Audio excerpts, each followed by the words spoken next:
వ్యాయామం చేస్తే బెటరా లేక తిన్న తర్వాత చేస్తే మంచిదా? చాలా మంది రాత్రి నుంచి ఏమీ తినకుండా ఉదయాన్నే ఖాళీ కడుపుతో ఫాస్టెడ్ వర్కౌట్ చేయడానికి ఇష్టపడుతుంటారు. ఏమీ తినకుండా ఫాస్టెడ్ వర్కౌట్ చేస్తే బాడీలోని కొలెస్ట్రాల్ తగ్గుతుందని చాలా మంది అభిప్రాయపడుతుంటారు. ఏం తినకుండా ఎక్సర్సైజ్ చేసినప్పుడు ఇన్సులిన్ స్థాయిలు తక్కువగా ఉన్నందువల్ల బాడీలో కొవ్వు కరిగిపోతుంది. కానీ పరగడుపున ఎక్సర్సైజ్ చేస్తే తొందరగా శక్తిని కోల్పోతారు. తద్వారా ఎక్కువసేపు వ్యాయామం చేయలేరు, త్వరగా అలసిపోతుంటారు. వర్కౌట్ కు ఉపక్రమించే ముందే తేలికపాటి ఆహారం, నట్స్, గ్రెయిన్స్, ఏవైనా పండ్లు వంటి పోషకాలతో కూడిన ఆహారం తీసుకుంటే బెటర్ అంటున్నారు నిపుణులు. బరువు తగ్గడానికి వర్కౌట్ చేయాలనుకుంటే ఎప్పుడు తక్కువ శ్రమతో కూడిన ఎక్సర్సైజులు ఎక్కువసేపు చేయాలి. ఎక్సర్సైజ్ కు ముందు, తర్వాత తగినంత నీరు తాగాలి. గ్లూకోజ్ రికవరీ కోసం ప్రోటీన్, కార్బోహైడ్రేట్స్ ఎక్కువగా ఉన్న పోషకాహారం తీసుకోవాలి. మొత్తానికి బరువు తగ్గడానికి ఖాళీ కడుపుతో వర్కౌట్ చేయటం ఇబ్బందిగా అనిపిస్తే హాయిగా ఏదైనా తిని వర్కౌట్ చేయటం ఉత్తమం అంటున్నారు నిపుణులు. నల్ల నువ్వులు తింటే ఆరోగ్యమే. నల్ల నువ్వుల్లో పోషకాలు పుష్కలంగా ఉంటాయి. వీటిలో ప్రోటీన్లు, ఆరోగ్యకరమైన కొవ్వులు, విటమిన్లు, మినరల్స్ అధికంగా ఉంటాయి. ఇవి ఆరోగ్యాన్ని మెరుగుపరుస్తాయి.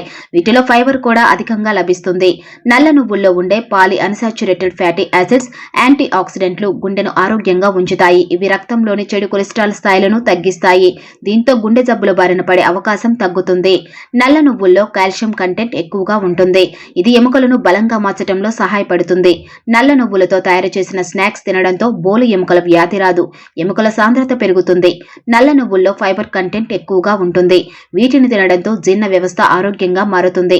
పేగు కదలికలు సులభం అవుతాయి. వీటిని తింటే అజీర్తి రాదు. మలబద్ధకం నుంచి ఉపశమనం లభిస్తుంది. నల్ల నువ్వుల్లో యాంటీ ఆక్సిడెంట్లు అధికంగా ఉంటాయి. ఇవి చర్మ కణాలను ఆక్సీకరణ, ఒత్తిడి నుంచి రక్షిస్తాయి. చర్మాన్ని నిత్య యవ్వనంగా ఉంచుతాయి. వీటిని తింటే పొడి చర్మం సమస్య తొలగుతుంది. పెరుగన్నం తిన్న తరువాత కొందరికి నిద్ర ముంచుకొస్తుంది. పాల ఉత్పత్తుల్లో ఉండే ట్రిప్టోఫాన్ వల్లే అలా జరుగుతుందట. ట్రిప్టోఫాన్ నిద్రకు పురిగొలిపే మెలటోనిన్ ను తయారు చేస్తుంది. మెలటోనిన్ వల్ల పెరుగు అన్నం తిన్న వెంటనే నిద్ర ముంచుకొస్తుంది. పెరుగు మాత్రమే కాదు, ట్రిప్టోఫాన్ కలిగిన ఏ ఆహారం తిన్నా ఇదే జరుగుతుంది. ట్రిప్టోఫాన్ లో ఉండే సెరటోనిన్, మెలటోనిన్ హార్మోన్లే నిద్రను ప్రేరేపిస్తాయి. అలాగని పెరుగును పక్కన పెట్టద్దు. పెరుగు జీవనక్రియను పెంపొందిస్తుంది. ఆస్తమా లేదా ఉబ్బసంతో బాధపడేవారు మాత్రం పెరుగుకు దూరంగా ఉండటమే ఉత్తమం. ముక్కు దిబ్బడను తగ్గించే చిట్కాలు. ముక్కు దిబ్బడ సమస్య చిన్నదే అయినప్పటికీ తీవ్ర ఇబ్బంది కలిగిస్తుంది. ముక్కు భాగాల వాపు కారణంగా గాలి పీల్చుకోవడం చాలా ఇబ్బందిగా ఉంటుంది. రోగ నిరోధక శక్తి బలహీనంగా మారడం, వైరల్ ఇన్ఫెక్షన్ల కారణంగా ముక్కు దిబ్బడ వస్తుంది. ముక్కు దిబ్బడను తొలగించుకునేందుకు నాసికా థెరపీని ఫాలో అవ్వచ్చు. ఆయుర్వేద నూనెలను ముక్కు రంధ్రాల్లో వేసుకోవడంతో నాసికా రద్దీ తగ్గుతుంది. ఇది ముక్కు రంధ్రాలను క్లియర్ చేస్తుంది. శ్వాస వ్యవస్థను ఆరోగ్యంగా మార్చుతుంది. ఆవిరి పీల్చడంతో శ్వాస వ్యవస్థ ఆరోగ్యంగా మారుతుంది. వేడి నీటిలో యూకలిప్టస్ లేదా పుదీనా ఆయిల్ కలిపి ఆవిరి పీల్చడంతో నాసికా రద్దీ తగ్గుతుంది. ఇలా ఆవిరి పీల్చడంతో శరీరం డిటాక్సిఫై అవుతుంది.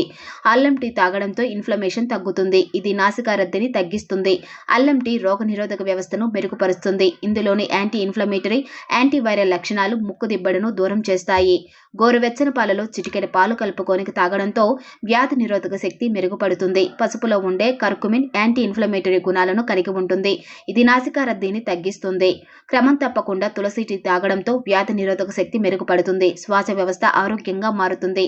ఇది వాపును తగ్గిస్తుంది. ముక్కు దిబ్బడ ఉన్న సమయంలో తులసి టీ తాగడం మంచిది.